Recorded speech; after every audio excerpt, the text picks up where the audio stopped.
Hey, good evening, man. Good evening. Good evening again. And I just want to thank you guys again for rocking with me for another episode of Conversation 98. Truly I am truly not only thrilled but grateful for the continued opportunity to just come on here again and have another conversation, another week, another conversation. And I'm just excited again just for the opportunity, and I don't take it lightly. I'm just thankful for just continue to be going on. This week is episode 111, 111. So we've been going strong well over 2 years now. It's something that I actually look forward to. And tonight, I just want to thank you guys so much for just continue to be with me and rock with me as we go on this journey. But I just want to share this a little bit, and we're going to get on with the conversation and get through with it. But before that, give a shout out to FAMU, Florida A&M University. See, I'm rocking that hat to the Rattlers of Florida A&M University. Now, I want to take the time on my show to just highlight some historical Black colleges and universities. So I've been doing it for a few months now. And I will continue to do that, just try to raise awareness to HBCUs because I matriculated at one. Started out at Alabama A&M University before joining the military. And I ended up finishing at Troy University in Alabama. So, but HBCU is a big, huge part of my life and my development. And I just wanted to just take the time to acknowledge that because I will say this, I'm very privileged. I'm privileged because I've had two grandparents in the 1950s in the state of Alabama that attended a historical Black college and university, the Alabama A&M University in Normal, Alabama. More people know it as Huntsville, the Hill, and I'm grateful for that experience. And I didn't really understand the impact of it growing up in it because as I grew up in it, that's what I saw, right? And that's what. So if you always see that, you think it's normal. But as I got out, and I got older, what I realized was that it was a privilege. It was definitely a privilege to have two grandparents in the 1950s to attend an HBCU. And not only that, though, it shaped a lot. Majority of my educators, the people that were my educators, with me growing up and going to school in Greensboro, Alabama, most, I would say, over half of my educators were educated by HBCUs. And if you just go back and look at it, in the 1950s, that was the only option for my grandparents and my ancestors were as far as with, because they couldn't go it was legal for them not to go to predominant, what we classify as predominant white institutions. But I'm grateful for the opportunity for what HBCUs have done for this country and the history of it. So this is just my way of just trying to raise awareness and put it out there. But again, thank you guys so much. I really, really do appreciate the support. And feel free to comment, let me know where you're tuning in from, and we're just gonna get on with the show. But tonight is about the night show is a show that I punted on all week and thinking about trying to get them, dang, what can we talk about? Because that's what I sit down and think about. What can we talk about? And I always try to come with topics that I'm speaking from a personal perspective, because I never want it to be as if that's why the title is just a conversation. It's an exchange, right? An exchange of dialogue that's talking about topic, I say real topics that most of the time aren't really talked about. But tonight, about the power of self-awareness and the ability to seek help when needed. And the reason why I wanted to talk about the power of self-awareness and the ability to seek help when needed is, as you think about it, and if we go back and we do inventory of our lives, many of us, we deal with things, or we find ourselves in situations that could have really been avoided if we were more self-aware, if we understood ourselves more, if we were took time to get to know our strengths, our weaknesses, or things that we may be going through. And then, and especially with our weaknesses, right? Not only strength, because it's easy to highlight our strength and to identify with our strength, but being self-aware enough to know our weaknesses, and then get to a space to where I'm confident enough that secure enough in knowing my weakness and being self-aware that I have the ability to reach out to somebody and ask for help when I need it. When I need it. Because why? Why is that important? Because I would tell you, it is a dangerous place to be at, to be in a place where you need help, but you don't even know that you need help, or you're not self-aware enough to recognize that you need help. And many of us, we are overwhelmed by a lot of things. We're overwhelmed with anxiety because we're trying to take on so much. We're trying to do too much because we lack the ability, or we haven't taken the time to become self-aware enough, to take that time to really get to know who I am. What are my strengths? What are my weaknesses? What is my trigger points? Where do I start to feel overwhelmed at? What areas do I need to just take some time and develop myself in? Who are some people, being self-aware enough to say, who are some people that are doing things at a level where I need to improve on, that I can connect myself to, that I can submit myself under, and watch and grow and be developed in those areas so that I can grow overall, get better as a person. And I think many times we don't take that time enough. We do not take the time enough to be self-aware enough to put that time in to be self-aware. And what I feel is the reason why, one of the reasons why I feel like we don't take the time to be self-aware enough is, many times we don't take the time to be self-aware or take the time to invest in self-awareness, is because we have conditioned ourselves to believe a false or a lie about ourselves, and we don't want our egos to be bruised. So we won't take the time to deal with self, or look ourselves in the mirror and take a good honest who we are, where we at, what our strengths and our weaknesses are. We won't do that.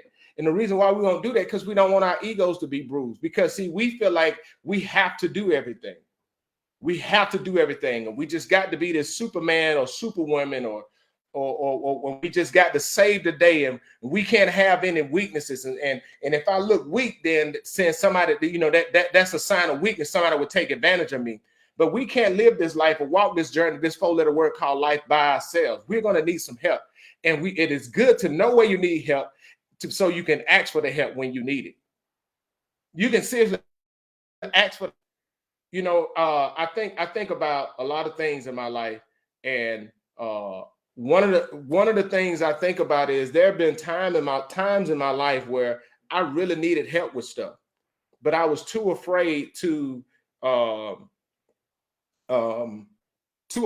too scared. And this is the thing: you can be aware of your weaknesses, but if you not have the courage enough to address them and deal with them and ask for help, you can be stuck in a place for a long time, and you stay stuck in that place for a long time. And you could have really come out of there very quickly if you just raise your hand and ask for help. But sad thing is, many of us, we're too afraid to help, because we feel like if I face myself, then I will be disappointed in myself. But no, when you face yourself, you won't be disappointed, because you'll realize, hey, in this area I need help, and I can go to somebody that knows. So I don't have to spend 5-10 years to try to figure something out on my own, when somebody got the experience that can help me and give me the tools to save me time. And that's what we really have to do. And that's getting to that space, right? And that's why I said that's where the power is at. That's where we unlock the power of self-awareness, right? Unlocking like the power of self-awareness and the ability to seek help when needed, right? Because we're not going to know everything. We're not going to know everything in our lives. We're not. And so if we try to condition ourselves or try to create this environment where we tell ourselves that we're going to know everything, or we're just going to figure it out, yeah, you can do it that way. But why do something the hard way when somebody else, that if you got people and you surround yourself by good people, they can give you a blueprint so that you don't have to go do it as hard as they had to do.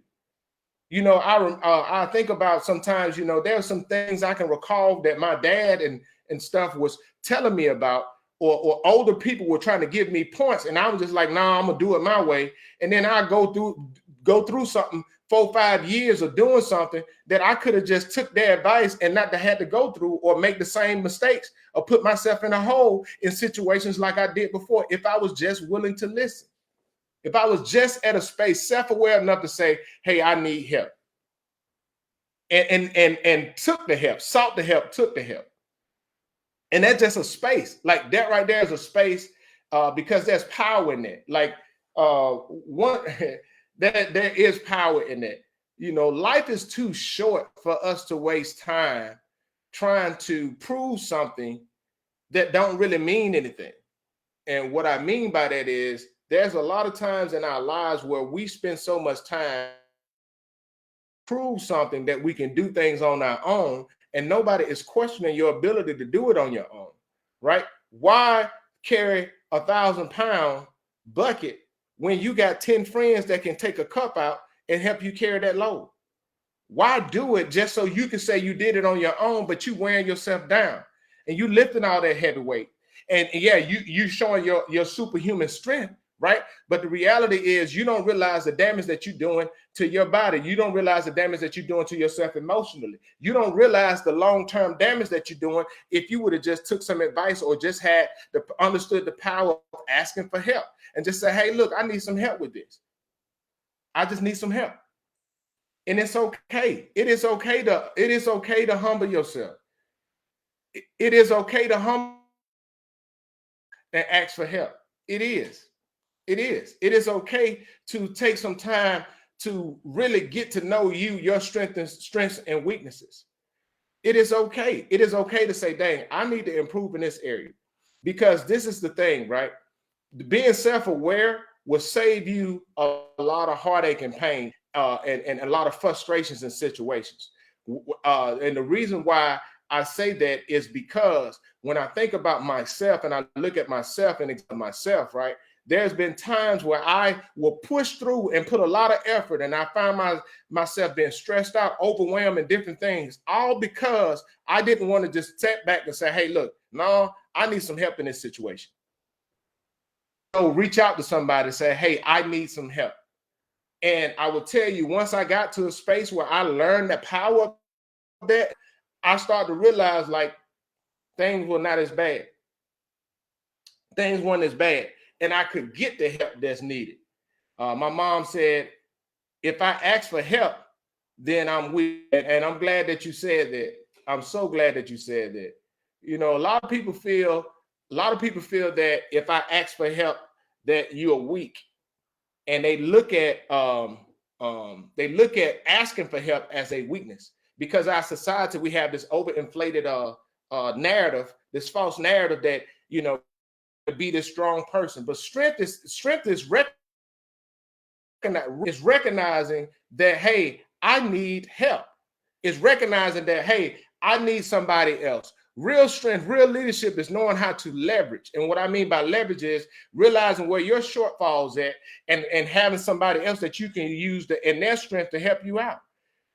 Real strength that's why I love being a part of a team, because you learn those things to where, hey, this person is good at this, so we can use this while I focus on this, and we can put our efforts to collectively together to a better outcome instead of me just trying to do everything myself.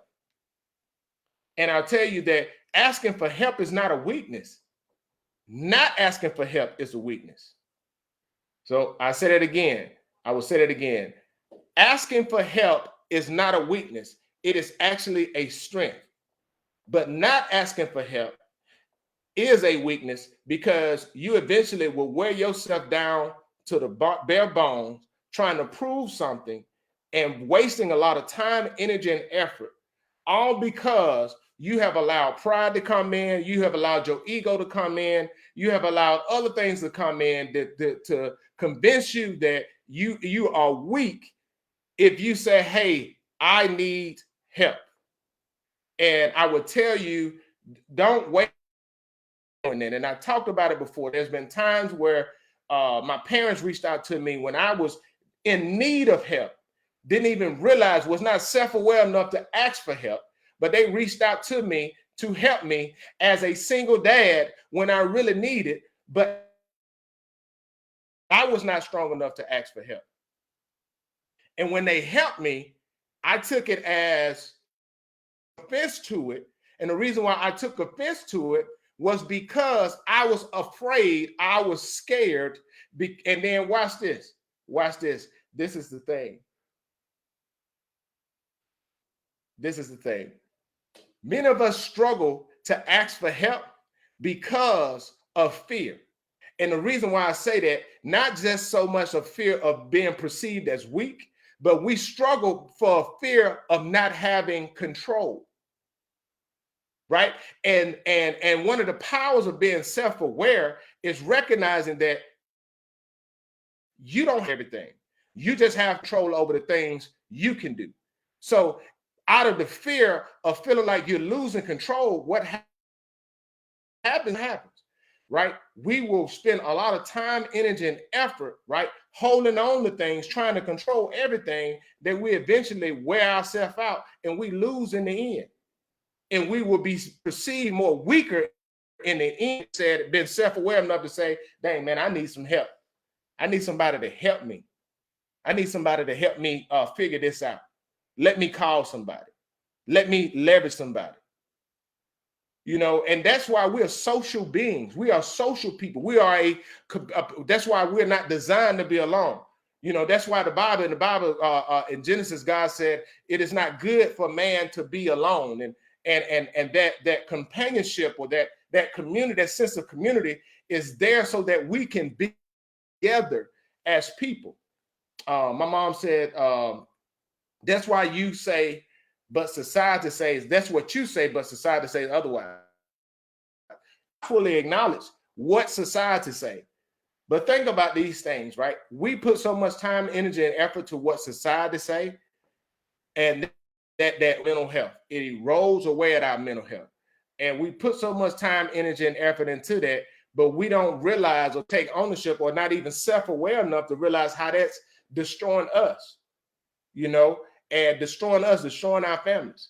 You know, being self-aware is so powerful, because self-aware say, hey, look, you're abrasive. Your tone, how you talk, it's not good. Being self-aware saying that you're a selfish person, that you really take advantage of people. Being self-aware will put you in a place of where, hey, man, I need to improve in this area.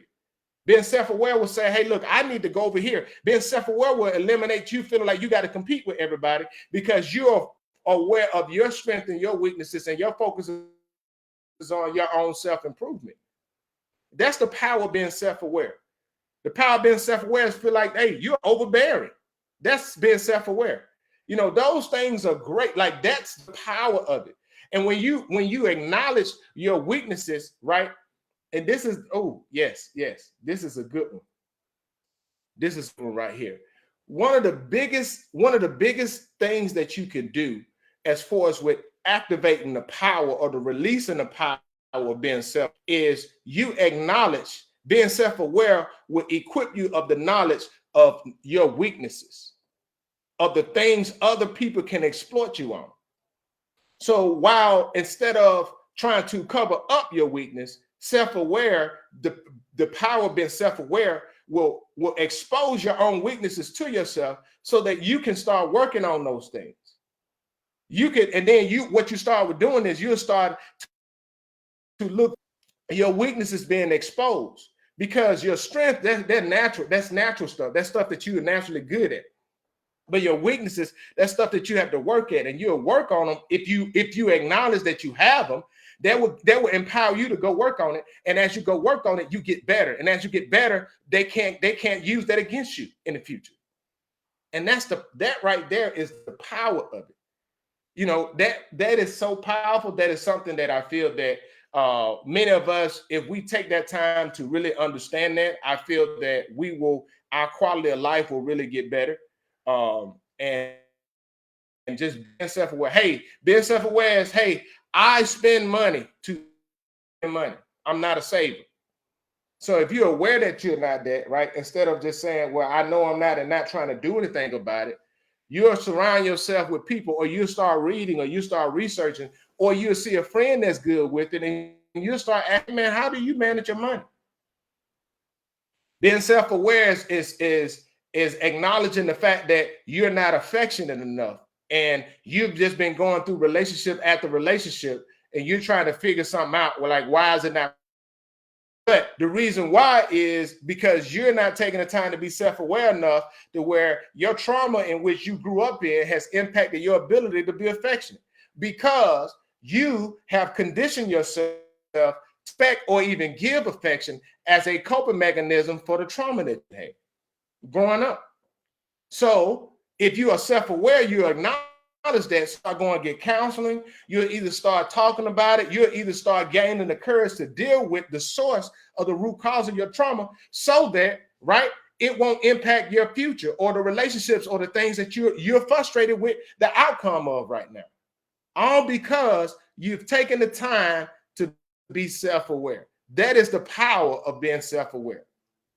But when we are not self-aware, we just continue to do the same things that we do, and we'll keep going on we'll keep on the same Groundhog Day, finding ourselves at the same place next year at the same time, doing the same things, still frustrated about the things that we'll still be frustrated about the same things we're unwilling to become self-aware about and put work to change.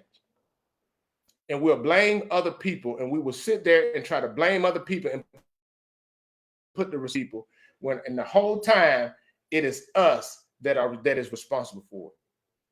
So one for you guys long tonight. I just hope that this was good for you. I hope it was helpful, and looking forward again to continue these conversations going forward. And thank you guys so much for supporting the Conversation 98. You can go, I'm on YouTube. Go check out my YouTube channel, The Conversation 98 on YouTube, on TikTok, The Conversation _98, and on Facebook, The Conversation 98. You guys have a great and blessed weekend. See you guys soon. Excited birthday week coming up. Boy, be another year older. So you guys have a blessed day. God bless.